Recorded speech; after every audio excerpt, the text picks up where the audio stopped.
If Kelly says it, it happens. And she says they're going to beam up big bucks from this enterprise.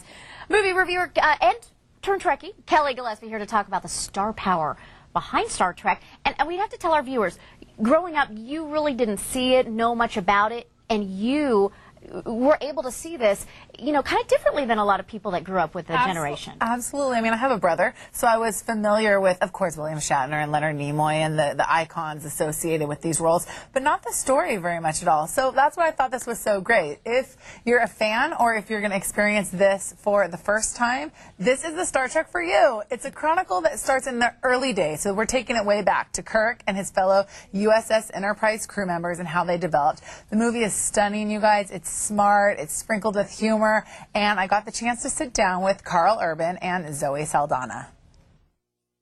I may throw up on you. Yeah, I think these things are pretty safe.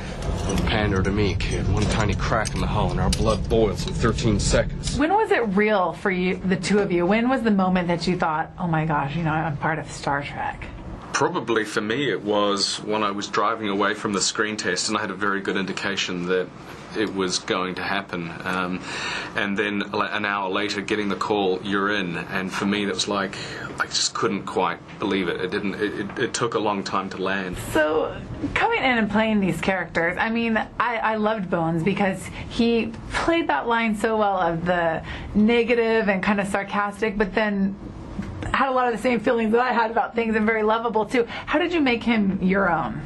Well, really, the challenge for me was, as a long-term fan, I wanted to see a little bit of continuity between the Bones that I knew and grew up and loved and the younger version that I get to portray. So for really, it was about sort of identifying the very essence of what that character was, and to me it was twofold. On the surface, he is this irascible and cantankerous and often downright grumpy doctor with the most appalling bedside manner. But beneath that, he has a heart of gold, and he's the most passionate man and the most altruistic and loyal and dedicated friend that you could possibly have.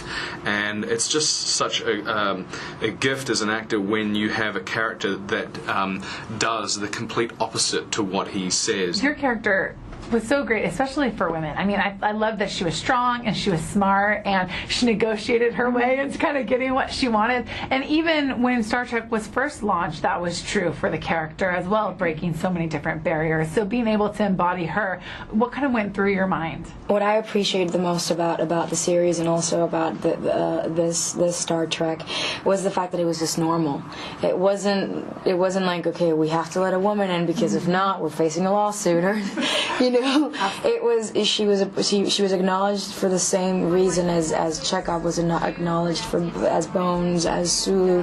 She was capable of doing her job and excel majestically, and she didn't have to dress herself down and hide her female attributes out of fear of having the poor guys lose their concentration.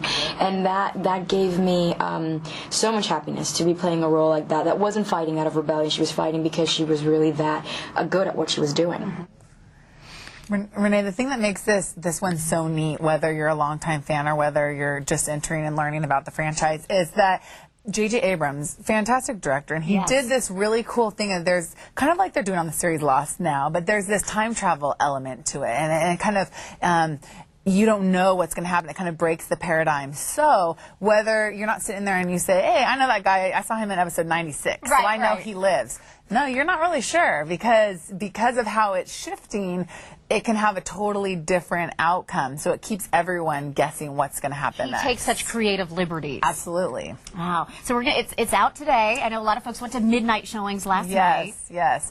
I think it's going to be huge. It's got so much buzz around it. If you're a girl and your husband or boyfriend or brother wants to take you, let them win this one. Yeah, okay. Yeah, it'll be worth it. You'll leave and think, I'm very glad I went and saw that. Pick your battles, ladies. Pick your battles. You need absolutely, to absolutely. But I think that it's for everyone, and I'm glad to hear that they announced they're going to do another one. Wonderful. Yeah, Kelly Gillespie, thank you so much. And I think a lot of folks are going to be standing in line seeing the new Star Trek movie tonight. We might have to get shirts and go down there. We might have to. And ears. And ears, yes. All right, well, coming up, are you...